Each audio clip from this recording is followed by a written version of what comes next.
Hello, Good Petra. morning. Good morning for you. Good afternoon for me.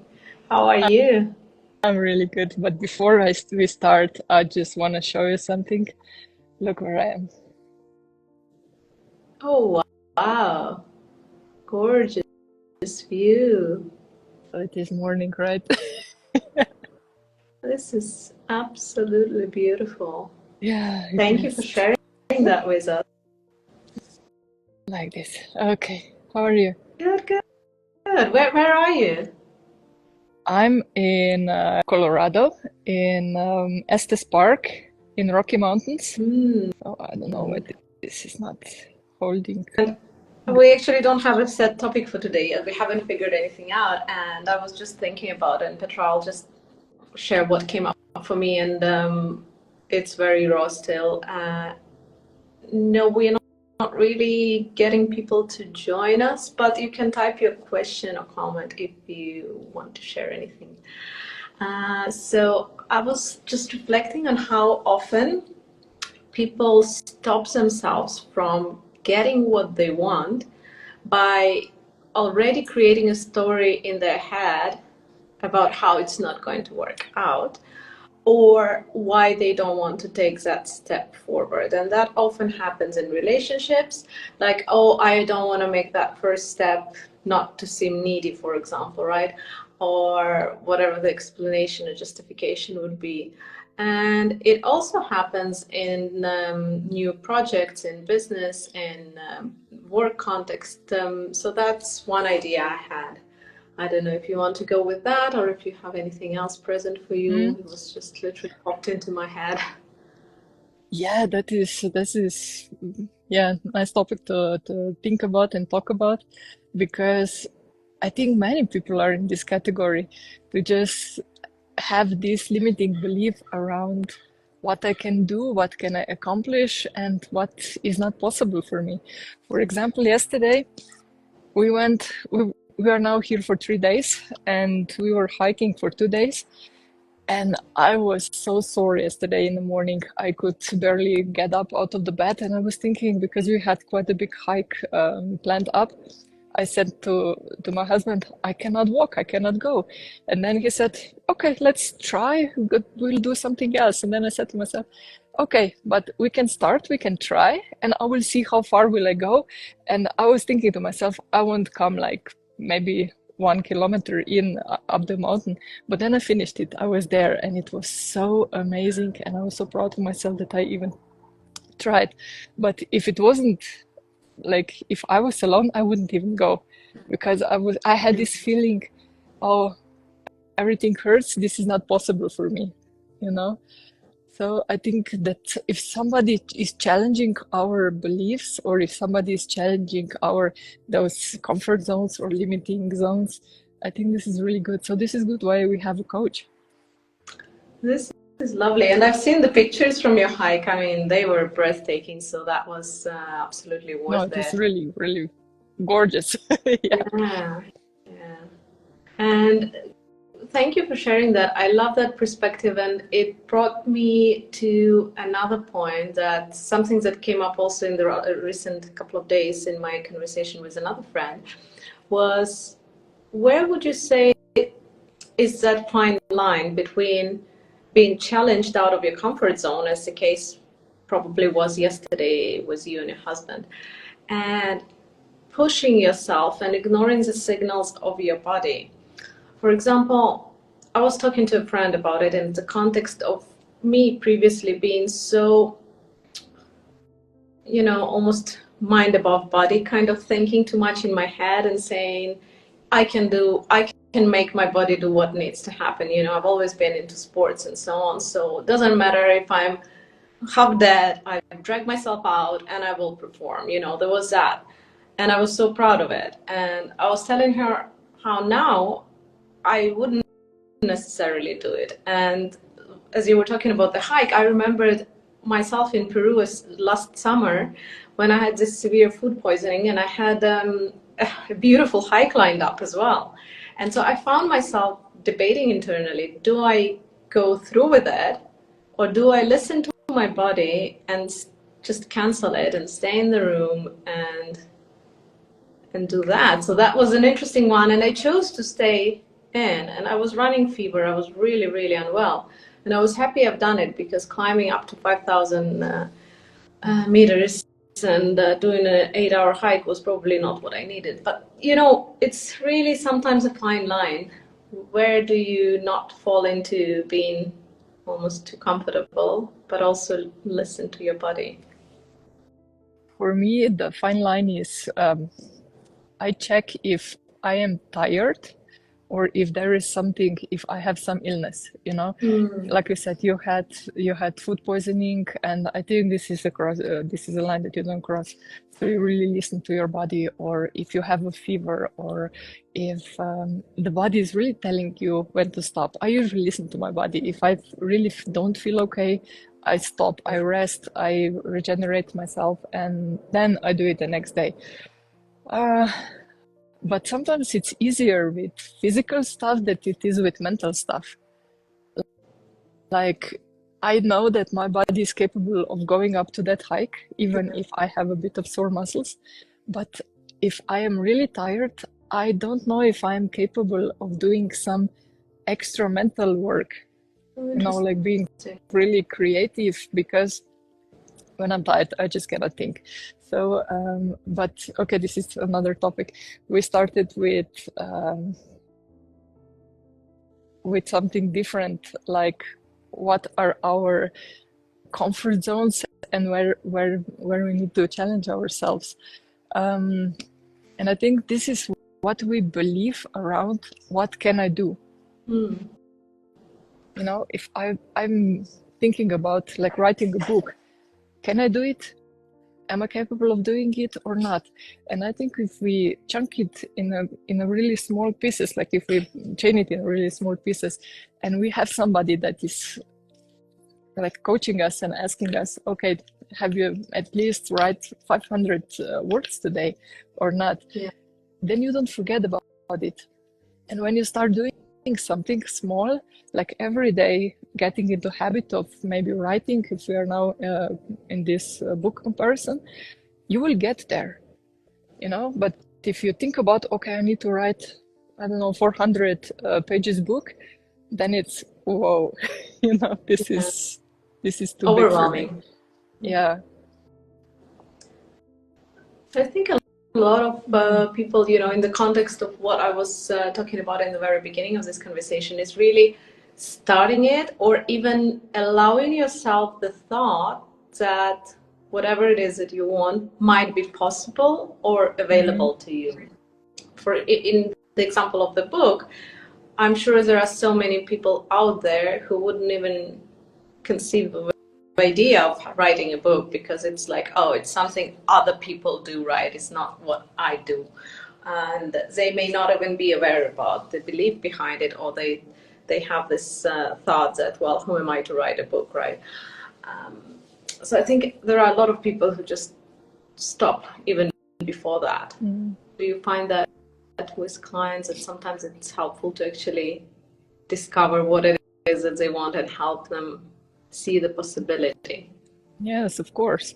Because if you have a desire for something, then you have it in you. I always say it like that. If you wish for something, then you have it in you.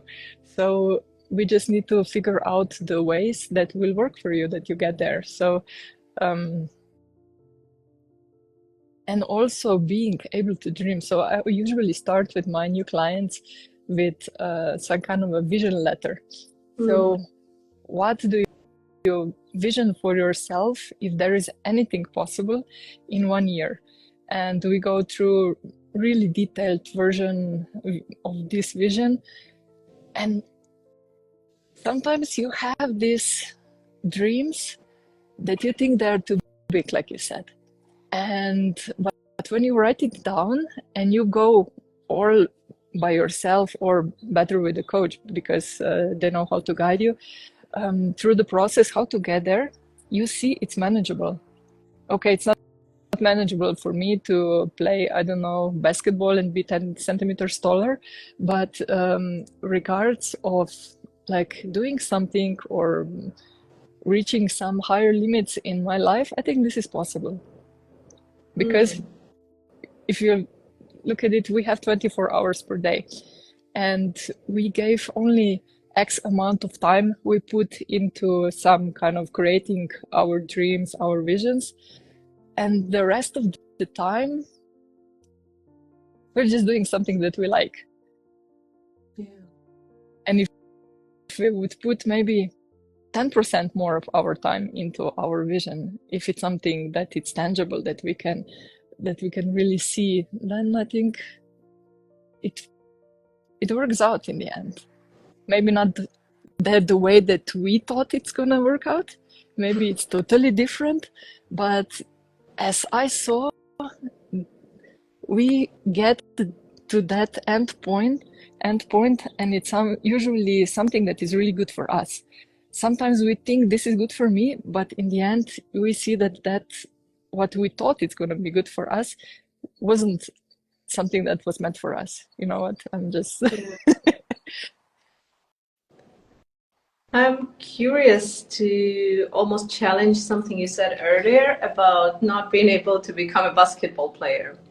And I'm just curious if this is a kind of belief that sometimes stops us from also going for what we want. And maybe you don't want to become a basketball player, but No, I don't have this I'm belief. sure there are people out there who would actually want to be one, but they would think they're not tall enough or they are not whatever, you know.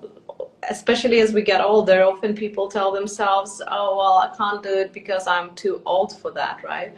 And then I really love finding the stories about people who actually completely challenge the ideas we have about, you know, what's possible and not possible, or kind of the average, right? Because when we think about a basketball player, we imagine this really tall person, right? And I have never done any research on this, but I'm sure we can probably find someone who was probably a bit of an outsider in that kind of height story, but perhaps someone so determined and so obsessed with it that they still managed to make it work.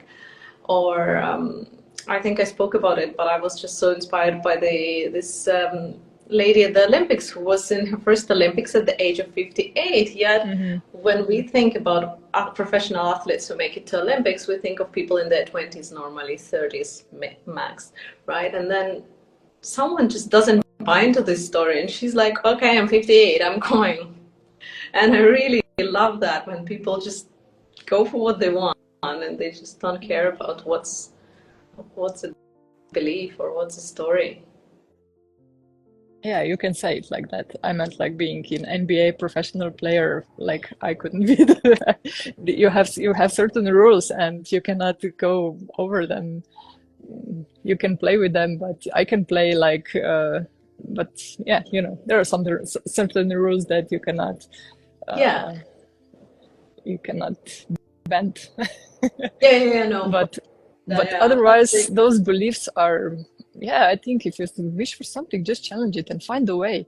Like if I would want to play good basketball, I would find some league that I could play in, you know? So it's not NBA, not professional player playing, but you could still do it. Yeah. Exactly. Just coaching kids in the school next door and play with them. Yeah. You know? Yeah, that's also about really making the most of what you have, right? The resources available to you, the skills available to you, and wherever you are in your life, what kind of experience you have as well. Yeah, but I also saw when I was in my coaching practice, when I was in the program, and we had like every week we had like 2-3 coaching practices, and in the end you don't know anymore what to talk about, and then because you just go through all the issues that you have in your life, and we started challenging each other in those beliefs, what is possible, what is not possible. And I think in the end everything is possible. We just have that fixed mindset in our minds, like if I am that age I cannot become that and that. But who says that? Like, do you really believe that? And can you find me 3 counterexamples? Like, is it possible? And usually you find 3 counterexamples. Yeah. you, if you don't know them, just out of your knowledge that you have, you can go and Google it or search it on the internet and you will find it. Yeah. Well, there are definitely many success stories in terms of um, famous entrepreneurs who became their careers quite late in their lives, well, or at least they haven't begun their careers, let's say, but they've reached that level of success that put them on that map and made them really, really famous. And I think also there, a lot of them demonstrated incredible consistency in just going after what they want. And no matter the failures and no matter what other people would say, they would just keep on going because, again, there was that passion and there was that fire for what they really wanted, and they believed in themselves and they believed in their vision, and that's probably one of the key ingredients for achieving things in life. Mhm. Yeah, and I would also like to add that if you have the passion, that people need to work for that. It's not just I believe something will happen, you know, but you need to put your energy in, your effort in, a lot of work in. I like to rewatch the movie Sushi Heroes Dream of Sushi. Have you watched it? No. Or Jiro Dream of Sushi? It's normal J. So it's a story about one Japanese man. He's around 89 years old now. And he is doing his sushi the whole, from his, I don't know, he was 11 when he started. And he is perfecting every move, every taste, everything in such a really perfectionistic way. But he is now is known for the best sushi in Japan, you know? Wow. So it's this dedication that he put his passion into the world, and he's really making it and doing the same movements every day for his whole life. And this is like 80 years of doing this. And when I was watching this movie, I was thinking to myself, oh, and I get bored after three days of doing the same thing, you know, and he's doing that for 80 years. So this is, I think, the kind of dedication that sometimes you have to put into the work that you do if you want to succeed in something. It's not just I'm gonna do, I don't know, writing one day, then I will do it the next day, and then the third day I'm gonna do, I don't know, something else, and the fourth day I'm going to do something else. Yeah, you learn a lot of things, but are you good in any of those? You know? So this is my mental chatter that I have with myself sometimes. Is it better to just practice one thing really, really thoroughly, or just multitask? Because like you said, also the great authors. Here I am in the Stanley Hotel. Here's the Stephen King wrote his Shining, that he was known for it. And he wrote, I think, hundreds of books. So if you want to be good at something, I think you have to practice it every day. Like basketball players, they're practicing every day, like for hours and hours, the same. Throwing the ball, and no. Well, we're really on topic of basketball today. I wonder where that came from. I don't know. I'm in America, so yeah.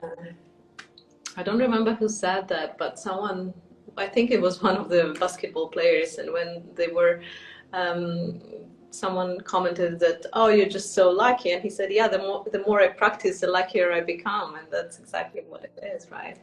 And I think there is also this known rule of 10,000 hours, that to get really good at something, you need to practice it for 10,000 hours. I believe that's the number, if I'm not making it up. But whatever you do, whether it's sports or playing music or instrument or dancing or whatever it is, it does take a lot of repetition and a lot of practice and a lot of perfecting it.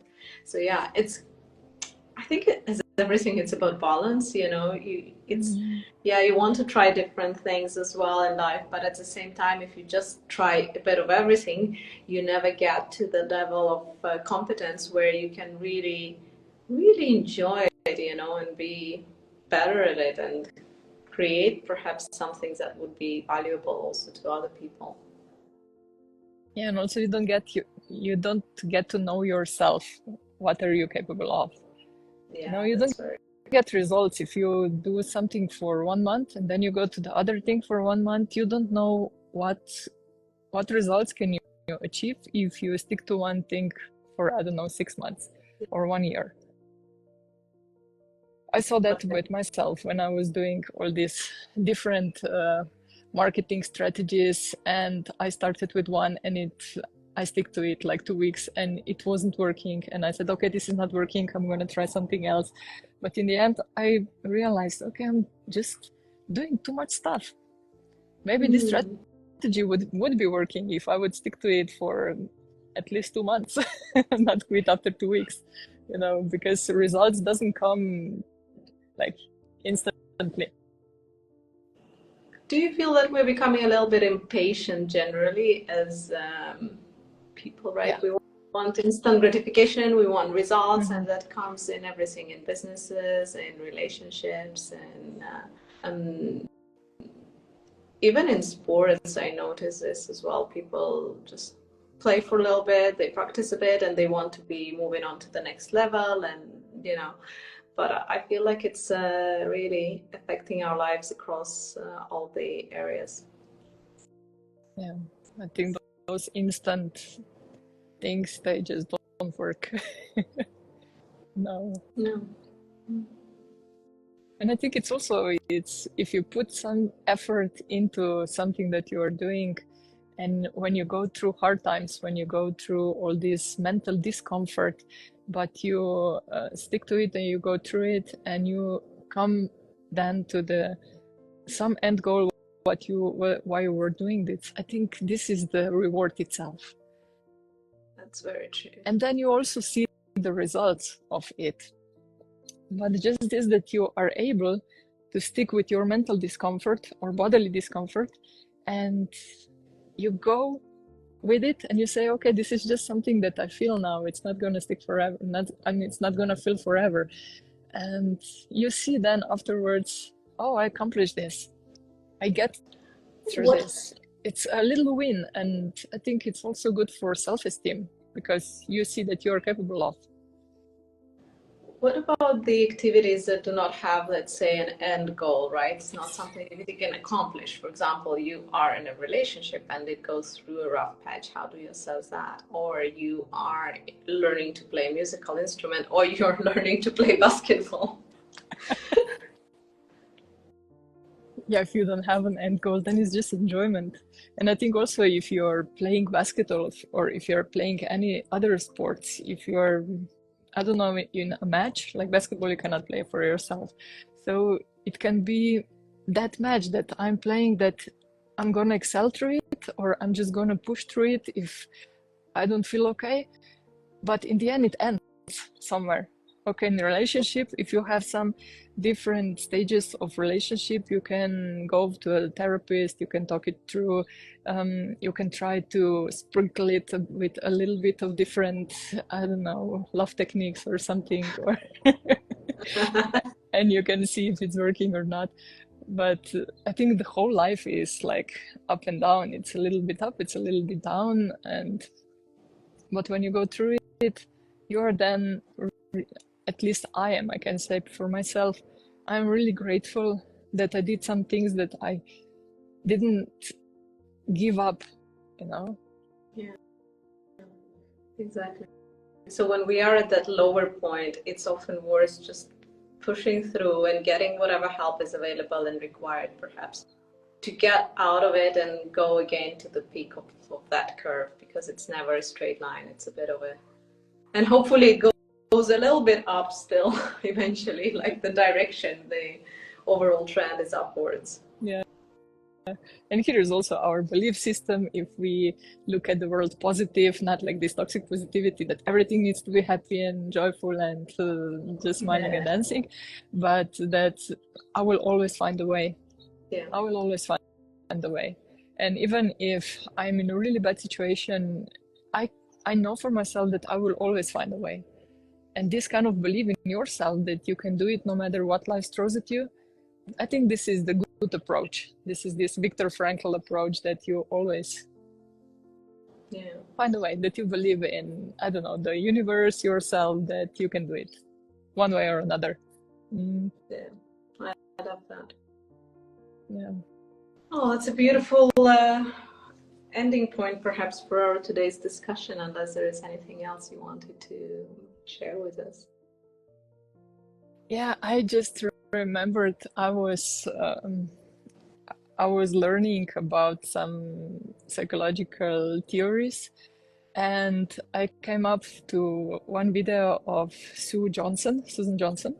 She's a ETF founder.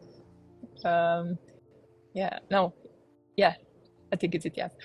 And she said that she got one couple. She's working with couples, and that the therapist of a woman sent them both to her. And she said the first therapist that the woman is so depressed and she don't know what to do with her, so she sent it to that new lady. And she was talking about how she started to go into this moment when they got, in relationship, they got frozen. Like when her depression starts and going to the end point. And when she untangled all of those stories, and it was so cute when she was talking, like her husband was like managing the wife's life. You have to go to the gym, you have to do that, you have to do that. But she didn't feel like it, and she was really getting depressed because she was like, why is he managing me? He's so narcissistic. But then they found out that one thing happened, and he felt like she didn't move quite well enough, and that she left him because of that. Like his inner voice said, oh, she's not moving, I'm gonna be alone. And then he started yelling at her, come on, run. And she felt like, oh my God, look, he's yelling at me and I have this broken leg and I cannot run, and he's just leaving me behind. So they both have this inner belief, like why the other one is acting the way they are. And then in the end they found out that he was really afraid that he's gonna lose her. And when she found out that, her depression was gone in an instant, because it was a different story. He's afraid that I'm not gonna be there for him if I'm not gonna be fit enough, that I cannot, I don't know, take care of him. And I think if we go into the relationship or even in our lives and just challenge, what do we think, what do we believe it's true about some other person or some situation that we have in our lives. And the work from Byron Katie is really a good tool for that. I think we can see other options as well. Not only my story is not the one that is true. I can have A, B, C, D, E options, That's very true. Wonderful.